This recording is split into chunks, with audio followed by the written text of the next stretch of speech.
Hello everyone, I am Tejeshwar Singh and आज बीवी Studios में हमारे एक बहुत इंपॉर्टेंट गेस्ट हैं जो कि एक्सपर्ट हैं डेंटिस्ट्री एंड कॉस्मेटिक सर्जरीज में। Hello sir, welcome.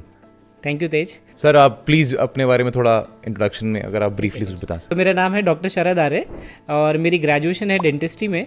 और अपनी ग्रेजुएशन के बाद मैंने ट्रॉमा सेंटर्स में स्पेशली सर्जरीज़ में काम किया और उसके बाद मैंने स्पेशलाइजेशन की जिसमें मैं स्माइल डिज़ाइनिंग, टीथ को फिक्स करने और इम्प्लांट सर्जरीज़ की तरफ मेरी एक्सपर्टीज़ है। स्माइल डिज़ाइनिंग से मैं आपसे कुछ पूछना चाहता हूँ। हम टीवी पे देखते हैं ना, बहुत सारे सेलिब्रिटीज़, मॉडल्स, इनकी स्माइल्स बहुत ब्यूटीफुल होती हैं।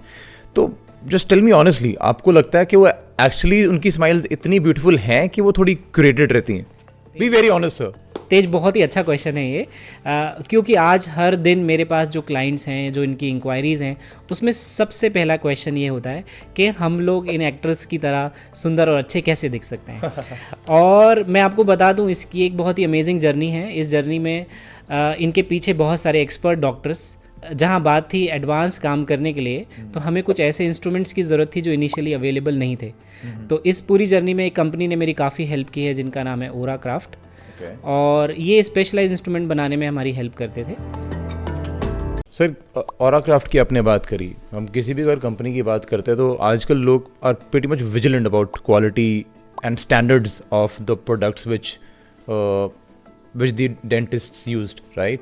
तो अगर हम क्वालिटी और स्टैंडर्ड्स की बात करें तो उसके बारे में आपका क्या कहना है ओरा क्राफ्ट के प्रोडक्ट्स के बारे में? देखिए, जब हम एज अ स्पेशलिस्ट बात करें तो हमें ऐसे इंस्ट्रूमेंट्स की ज़रूरत होती है जो जल्दी से एज ना हो। एज से मेरा मतलब है जब हम उनको क्लीन करते हैं, इस क्लीनिंग प्रोसेस में हम कई सारे केमिकल्स का यूज़ करते हैं और कई बार हम उनको एक हायर टेम्परेचर के ऊपर लेके जाते हैं। तो हमें एक ऐसे इंस्ट्रूमेंट चाहिए जिनके अंदर जो स्टील है वो मेडिकल ग्रेडेड हो, उनका स्टैंडर्ड बहुत अच्छा हो, जिनको बार बार यूज़ करने पे उनके ऊपर एजिंग ना हो, रस्टिंग ना हो। तो उस प्रोसेस में मैंने देखा कि ओरा क्राफ्ट के इंस्ट्रूमेंट आर रियली गुड। उनको वेल क्यूरेट किया गया था, उनके अंदर जो स्टील्स यूज़ किए गए थे they are very high standard. I can say जैसे हमारी फील्ड में हम बोलते हैं फ्रेंच स्टील, जर्मन स्टील, वो सिर्फ कहने भर को होती है, but they people are using a very good material with a very good standardization stage. Quality standards की तो चलो आपने हमारे को बता दिया है, but pricing is also very important factor. तो इनकी प्राइसिंग, आर दे अफोर्डेबल?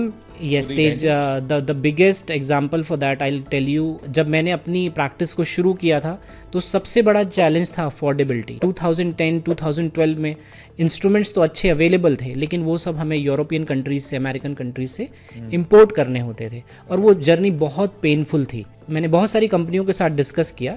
एक ओरा क्राफ्ट कंपनी में मिस्टर चेतन गुप्ता हैं, जिनके लिए मैं बहुत ही थैंकफुल हूँ, क्योंकि उन्होंने इस बात को अंडरस्टैंड किया, इम्बाइव किया और वही चीज़ें जो हमें जर्मनी में अवेलेबल थी, यूरोप में अवेलेबल थी, उन्होंने हमें इंडिया में अवेलेबल भी कराया और उसकी अफोर्डेबिलिटी का भी बहुत ध्यान रखा।